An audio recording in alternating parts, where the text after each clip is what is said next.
Peter Drucker ve Tom Peters, modern yönetim düşüncesinin öncüleri. Peter Drucker ve Tom Peters, günümüz yönetim pratiğini şekillendiren en önemli düşünürlerden ikisidir. Tarzları farklı olsa da ikisi de şirketlerin nasıl yönetilmesi gerektiği, nasıl değer yaratıldığı ve liderlerin nasıl geliştiği konusunda kalıcı izler bırakmıştır. 1. Peter Drucker'ın temel odak noktaları.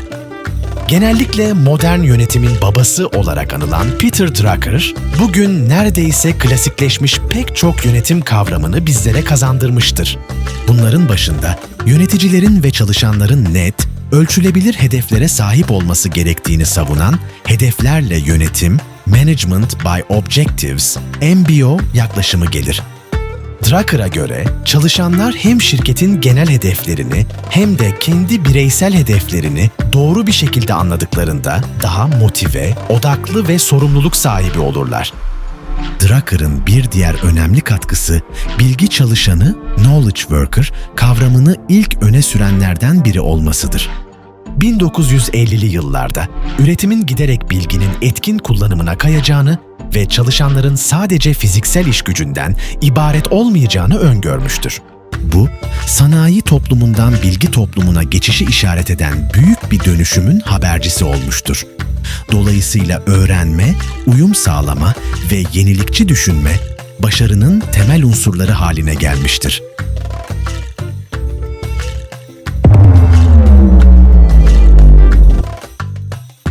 Pardon, kahveniz soğumasın. Bu videonun sponsoru Bialetti Kahve'ye teşekkür ederiz. Ayrıca Drucker, örgütleri aşırı hiyerarşik yapılar yerine yerinden yönetim, decentralization prensibiyle çalışmaya teşvik eder. Bu yaklaşıma göre karar verme yetkisi ve sorumluluğu işin mutfağında olan kişilere bırakılmalıdır. Çünkü saha çalışanları üst yönetimden daha hızlı ve doğru tepkiler vererek iş süreçlerini iyileştirebilir. 2. Tom Peters'ın dinamik ve cesur yaklaşımı. Tom Peters, daha analitik bir üslupla yazan Drucker'ın aksine iş dünyasına coşkulu ve hızlı bir üslupla yaklaşmıştır. 1982 yılında Robert H. Waterman Jr. ile birlikte yazdığı In Search of Excellence, Mükemmelliğin İzinde adlı kitap, iş dünyasını sarsarak şirket kültürü, müşteri deneyimi ve yeniliğe odaklanmayı popülerleştirmiştir. Tom Peters'ın In Search of Excellence kitabını 1984'te okumuş ve ondan sonra tüm çıkan kitaplarını takip etmiştim. Peters, liderlere katı kurallardan sıyrılmaları ve insan odaklı yönetim ve yaratıcılığa yer açmaları gerektiğini anlatır. Onun çalışmalarında en çok göze çarpan unsurlardan biri sürekli yenilik ve deney yapma vurgusudur. Ona göre şirketler daima müşteri odaklı hareket etmeli, çalışanlara esneklik ve inisiyatif tanıyarak onların şirketin başarısına katkıda bulunmalarını sağlamalıdır.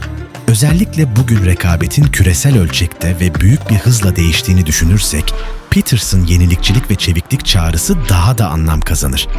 Ayrıca bir konferansına katılma ve Reimagine adlı kitabını bizzat kendisine imzalatma şansı da yakaladım. Bu deneyim, Peters'ın düşüncelerini sahada nasıl uyguladığını anlamamı kolaylaştırdı. Kişisel markalaşma ve bireysel mükemmellik kavramlarını sık sık vurgulayan Peters, profesyonellerin kendilerini sadece çalışan olarak değil, kendi kariyerlerinin girişimcisi gibi görmesi gerektiğini savunur. Bu düşünce, serbest çalışanların ve proje bazlı işlerin arttığı günümüz gig ekonomisi ortamında da oldukça yankı bulmaktadır. Hatta Tim Clark'ın önderliğinde 300 küsur yazarın birlikte yazdığı, benim de yazarlar arasında olduğum Business Model You kitabının da ana felsefesi budur. 3. Ortak temalar ve etkileşim alanları. Drucker ve Peters, farklı biçimlerde de olsa birkaç önemli konuda kesişir. İnsan odaklı yönetim. İkisi de çalışanlara yetki verilmesinin ve otonomi sağlanmasının önemini vurgular. Drucker, hedeflerle yönetim ve yerinden yönetim anlayışıyla bunu desteklerken, Peters ise ekiplerin özgür, yaratıcı ve mutlu olmasını her zaman ön planda tutar. Yenilik ve uyum sağlama. Drucker, bilgi çalışanlarının önemini ve inovasyonun gerekliliğini çok erken fark etmiştir. Peters ise sürekli yenilik ve deneme yanılma kültürünü daha yüksek sesle ve coşkuyla savunur. Her ikisi de değişime ayak uyduramayan işletmelerin er ya da geç geride kalacağını vurgular. Müşteri odaklılık. Drucker'ın bir işletmenin var olma sebebi müşteri yaratmak ve elde tutmaktır sözleri ünlüdür. Peters da aynı şekilde müşterinin ihtiyaçlarını derinlemesine anlayarak sürekli memnuniyeti ve heyecanı diri tutma fikrini işler. 4. Yaklaşımlarındaki farklılıklar. Teorik mi, ilham verici mi? Drucker'ın yazılarında daha sistematik ve rehber niteliğinde bir üslup hakimdir. Peters ise enerjik, harekete geçirici ve yer yer kural tanımayan bir yaklaşım sergiler. Uzun vadeli planlamaya karşı hızlı ve cesur adımlar. Drucker, planlama ve sistematik ilerlemeye önem verirken, Peters bazen hatalar yapılsa bile hızlı kararlar almanın ve cesur denemelerde bulunmanın önemine işaret eder. Yapıya karşı yaratıcı kaos, Drucker'ın çalışmalarında net roller ve sorumluluklar belirlenmesinin önemi vurgulanır. Peters ise daha esnek yapıların, deneyselliğin ve sürekli dönüşümün öne çıktığı bir düzeni savunur. 5. Günümüzdeki geçerlilikleri. 21. yüzyıl iş dünyası, hızla değişen teknolojiler, küresel rekabet ve dönüşen çalışma biçimleriyle karakterize ediliyor. Bu noktada, Drucker'ın hedeflere odaklanan, bilgi çalışanlarını güçlendiren ve yerinden karar almayı teşvik eden yaklaşımları, uzaktan veya hibrit çalışmanın yaygınlaştığı, fonksiyonlar arası işbirliğinin daha da önem kazandığı bir dönemde son derece değerli. Aynı şekilde Peters'ın yaratıcılığı, çalışan bağlılığını ve müşteri deneyimini merkeze alan prensipleri de bugünün deneyim ekonomisinde büyük bir karşılık buluyor. Liderler Drucker'ın mantıklı ve analitik düşünme tarzını, Peters'ın heyecan verici ve sürekli yenilik arayan enerjisiyle harmanlayarak yeni nesil yönetim modelleri geliştiriyorlar. Açık hedeflere sahip, başarısı ölçülebilir, aynı zamanda yaratıcılığa ve bireysel inisiyatife olanak tanıyan bir şirket kültürü, değişim rüzgarlarında daha sağlam durabilen, hatta bu rüzgarı arkasına alarak hızla ilerleyebilen organizasyonlar yaratacaktır.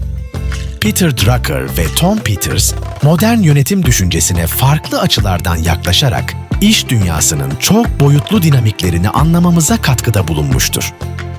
Drucker, hedeflerle yönetim, bilgi çalışanlarının değeri ve desantralizasyon gibi ilkeleriyle kurumsal yapıları kökten yeniden tanımlarken, Peters, yenilik, çalışan memnuniyeti ve mükemmellik gibi kavramlara vurgu yaparak şirketlerin en iyi haline kavuşmasında itici bir güç olmuştur.